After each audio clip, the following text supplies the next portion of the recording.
Just listen.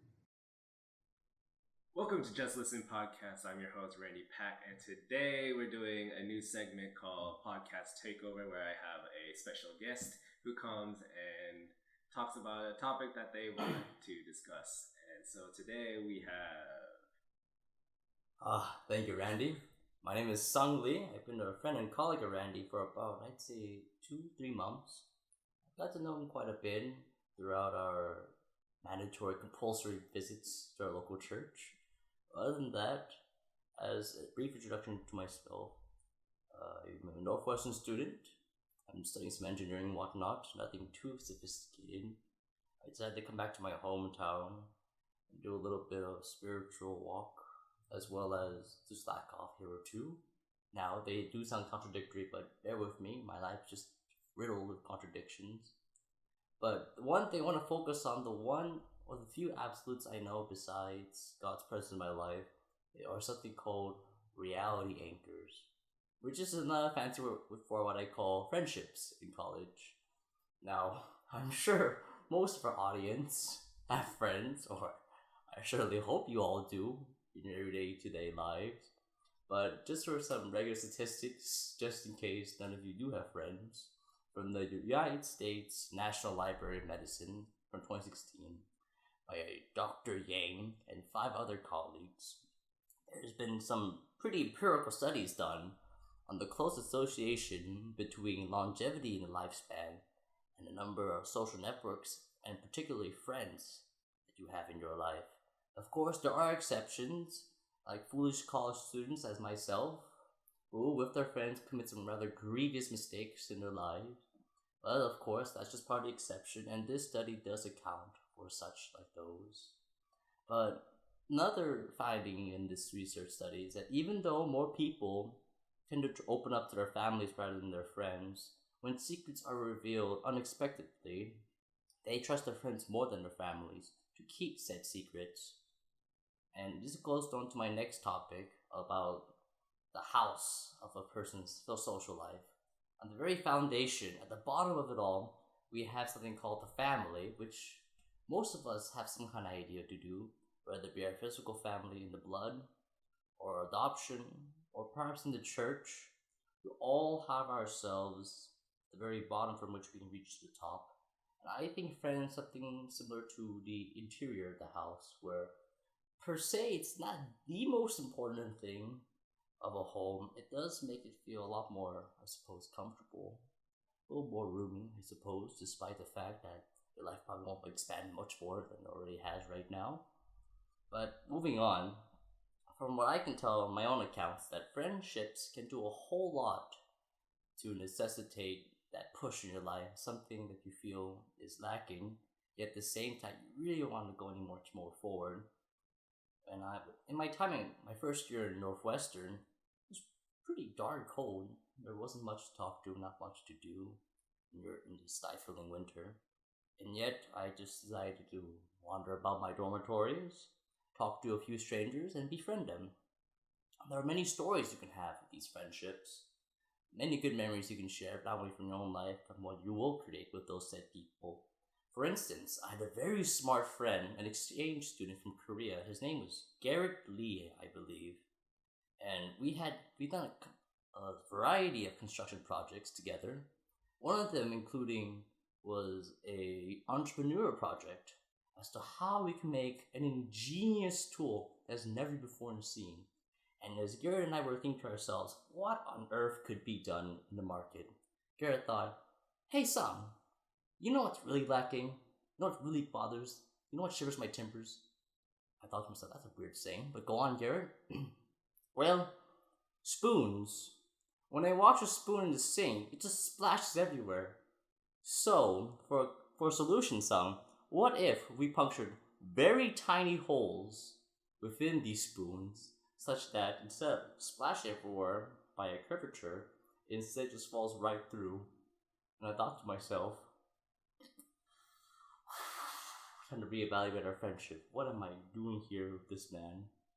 And he responded, oh wait, but that ruined the entire purpose of a spoon. For example, if I put a spoon inside this new spoon in a soup and try to drink from such, it wouldn't come through. I told him, yes, Garrett, that's exactly the problem with your strainer spoon. But from these shenanigans, it's not just a good story that we can consider, and not merely a tall tale, but there are fond memories that you can recall, especially in times of peril or some darkness in your life, whether personally or from extenuating circumstances that we don't know and can't tell. They're a good light to see, and even though we can give as much prayer as we want to, even though we try to walk along the light, we can divert from our path very often. Our moral compass can be tried out. We know not where to go, and so we simply wander like a wayfaring stranger. We know not the path of the right. And yet, with friends, I strongly believe, from my rather brief lifespan and memories, that these friendships can do a whole lot to sustain our own lives and our faith and whatnot. There are quite a few things I believe that friendships can do that a family families too can do such. Perhaps friends with a little more outside connection with you can do better. For instance, I think another strong argument for having many friendships, or if not many, then few but very intimate, almost akin to family, is the fact that you can open up secrets without hurting your family too quickly.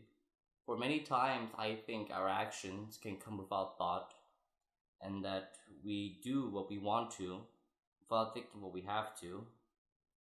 And I believe friends are a great way by which we can interact pseudo-like with our families of things that are to come but have not yet to be seen.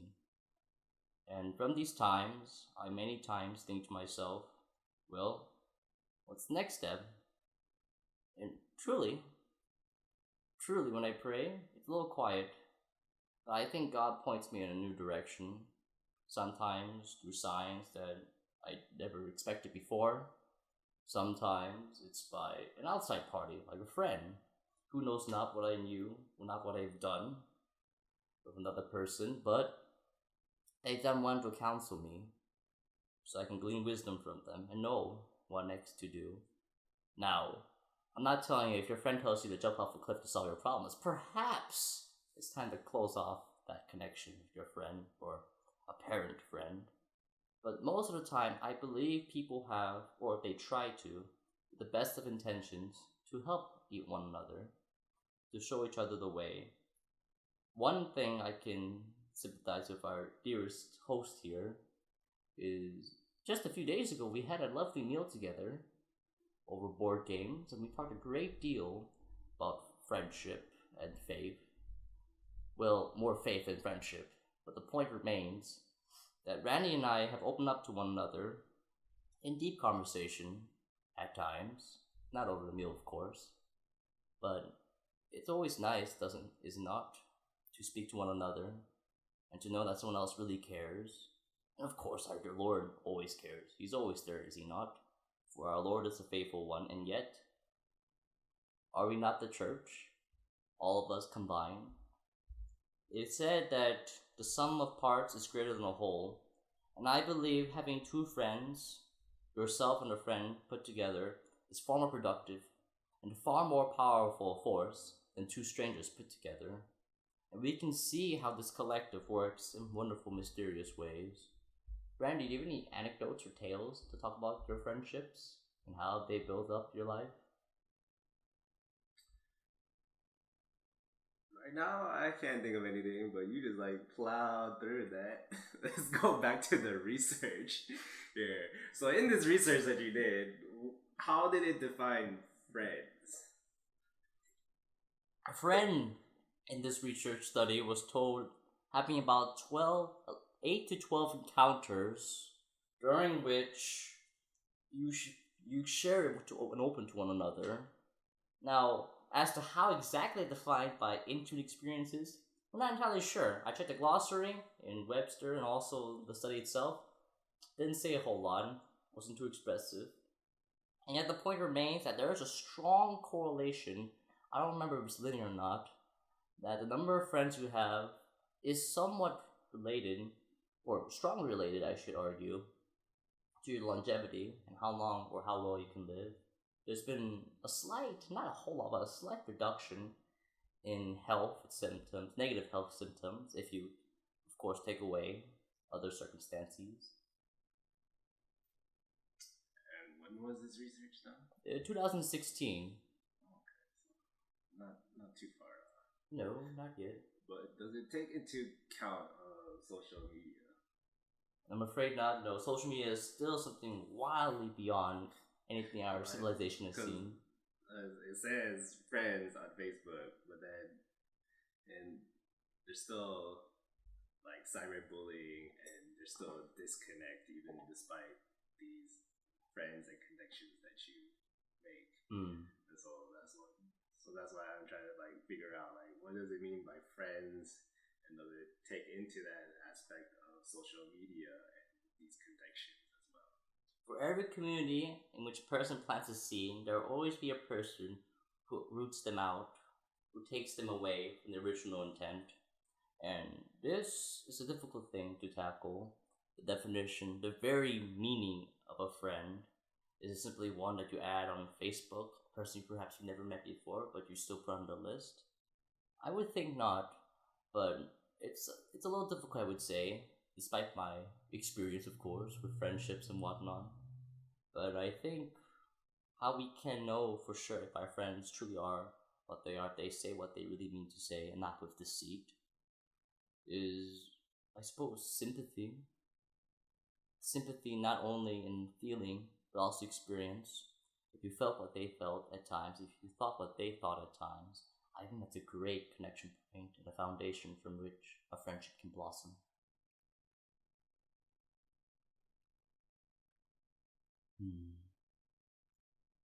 At times, viewer, I'm sure you, of all people, have questioned yourselves whether your friendships are truly valid. But I don't mean to raise any existential concerns or whatnot. But in this podcast episode, what we really want to bring up to all our listeners, if any truly, but if I really want you all to think to yourself at the bottom of your hearts, are my friendships truly what they are? Are they beyond names, beyond pictures?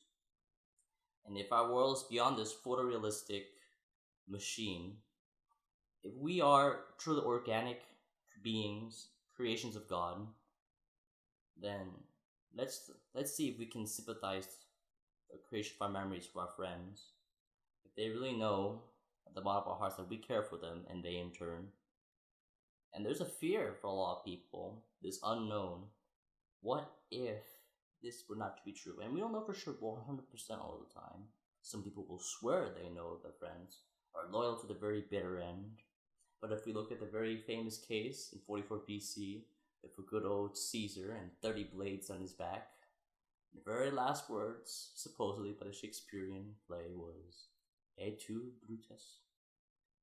And even then, at the very end of his life, Caesar thought Brute was his dearest friend, and look what happened in the very end. So ask yourselves, listener, not in doubt, but in quiet contemplation, if your friendships are true, and they will carry you through the winds on your back, the sword by your side, always loyal to the end. And that really is a true thing. Randy, I leave it up to you. Okay, that was very interesting. And it's kind of wrapping it up. It's more than just it's friendships with others, right? As you said, like organic God creation, but even animals are God's creation, are organic. But what separates is that we are created in God's image, and so that's for fellow believers and Christians and out there is that to develop these friendships and connections is because we are all creating God's image, and so no one is better, no one is worse. We are created equal, and we are created for a community, and so we are to come together and have these relationships because loving one another reflects God's love for us. And also, kind of rounding it out, that you have a friend in Christ. You have a friend in Jesus, and that He does love you and He does care for you. So if you feel lost and lonely, there is someone who hears you. There is someone who sees you, and He is searching after you, and that is God. And so you can have a friend in Christ and know that you are not alone. Know that there are others out there who follow the same God and who are there for you as well. Any other final thoughts? Well, right now the song from Toy Story is playing in my head. You got a friend in me, but besides those little fantasies of mine, I don't have too much to say. Or that I just want to leave to our listeners: not doubt, not fretting, for why worry about tomorrow when you have no worries today.